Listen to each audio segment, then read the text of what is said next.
Hello mga gagayam! Love and light po para sa ating lahat. Ginawa ko itong video na ito para ibahagi sa inyo ang pagtatanim ko ng putat para gawing live fence o bakod. Bago pa man ang lahat, bigyan ko muna kayo ng konting pagkakakilanlan tungkol dito sa punong ito. Ang putat ay may scientific name na Barringtonia racemosa o kilala sa tawag na fish killer tree. Native ito dito sa Pilipinas dahil matatagpuan ito sa halos lahat ng parte ng bansa. Kadalasang matatagpuan ito sa lahat ng probinsya at tumutubo sa mga dalampasigan at sa mga sapa. Umaabot din ito ng 10 metro ang taas na nagtataglay ng kulay pink na bulaklak. Ikinukonsidera din ito na kabilang sa Philippine medicinal plant, pero sa pagkakataong ito, gagamitin ko ang putat na ito bilang pang live fence dahil ang puno na ito ay akma sa lugar dito sa aming bukid na parating basa kahit konting ulan lang. Matagal din matuyuan ang lupa dahil na din sa mga puno ng niyog at kawayan na nagbibigay ng lilim. Naisipan kong gamitin itong putat bilang pang materyales dahil dito sa partikular na lugar na ito ay nagtanim din ako ng kakawati, pero hindi sila nakasurvive dahil nga sa basang kondisyon ng lupa. Siya nga pala mga gagayam, may tumubo din na iilang pirasong kakawati dito, pero hindi naging ganoon ang kanilang pagkaproduktibo. Naging stagnant ang kanilang paglago. Maaaring may katanungan kagayam, bakit pangtahi ng palay ang ginamit ko para ma-secure ang barbed wire at ang putat? Dahil ang tie wire sa kalaunan magiging sagabal ito sa paglago ng puno at babaon ito sa katawan ng puno kasama ang barbed wire.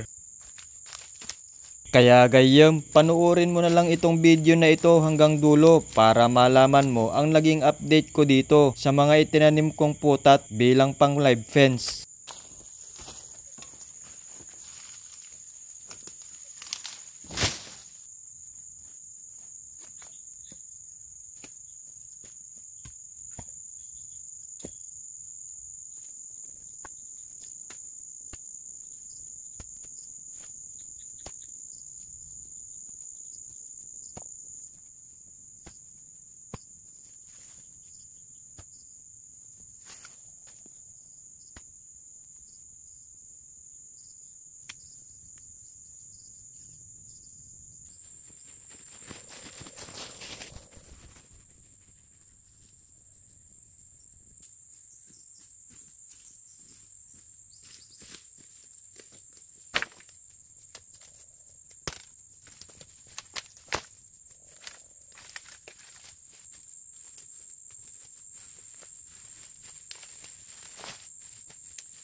Gayam, nandito ulit ako sa bukid para tignan ko kung anong update dito sa tinanim kong putat.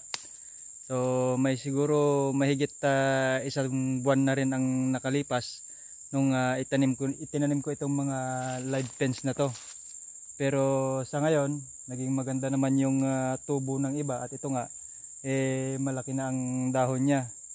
Tingnan natin kung may pag-asa pa silang mabuhay. Kasi dito sa pinagtaniman ko, masyadong malilim. Although itong kahoy na ito, ang potat na ito ay gustong-gusto yung mamasa-masang lugar.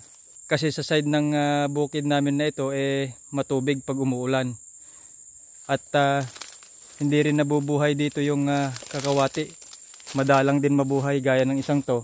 So hindi siya ganun na kalakas, kumbaga parang namamalnourished siya. Okay?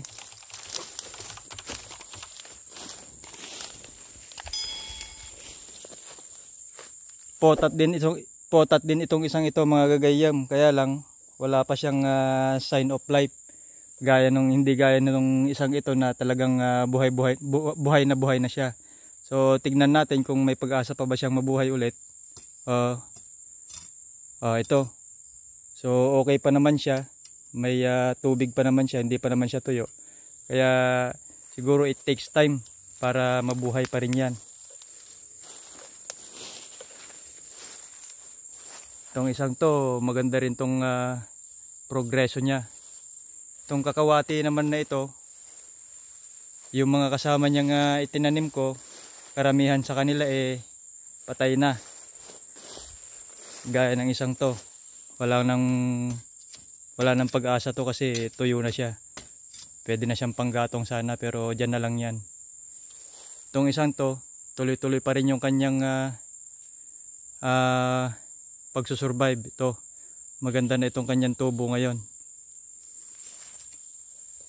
Okay, dito sa portion na to hindi ko na sprayan ng herbicide, kaya umaakyat yung mga baging. So mas maganda tanggalin itong baging para magkaroon ng magandang tubo yung ating mga tanim na live fence. Pero dun sa gawin na dun, yung yung mga natuyo na yan, inisprayan ko yan ng herbicide. Okay? Okay mga gayam, ikutan ulit natin yung ibang area kung saan ako nagtanim ng mga potat, kung ano ng update dun sa mga tinanim natin na yon.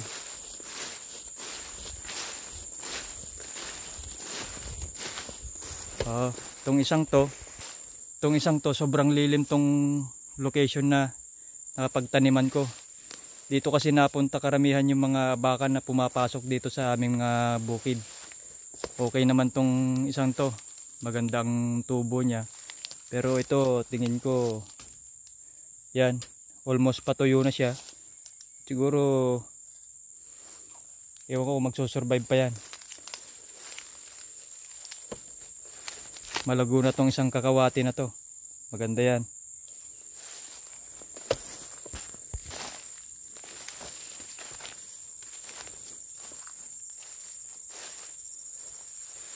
Dito sa side na to, parang inuud sila.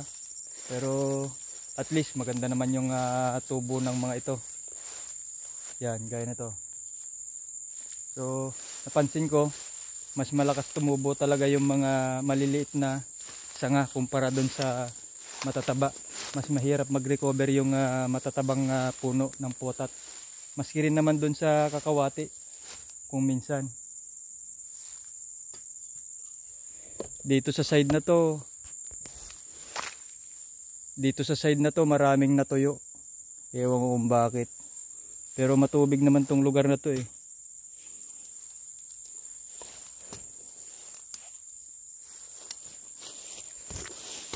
So walang problema dyan kasi dikit-dikit naman tong pagkakatanim ko, kaya safe pa rin naman siya.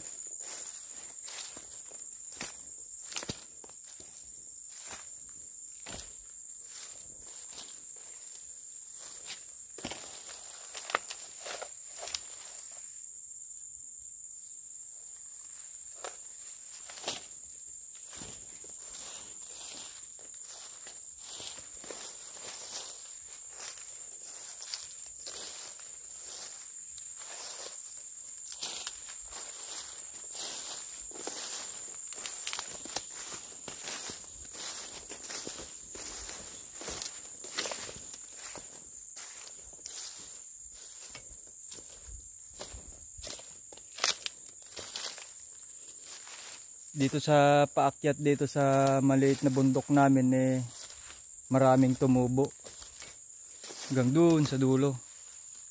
So magandang tubo ng mga nandito doon sa side na yon at ito nga gagayam yung mga update ko dito sa taninam kong potat na live fence against unwanted intruders, lalo na yung mga ligaw na hayop na mapaminsala sa mga tanim natin dito sa loob. Okay.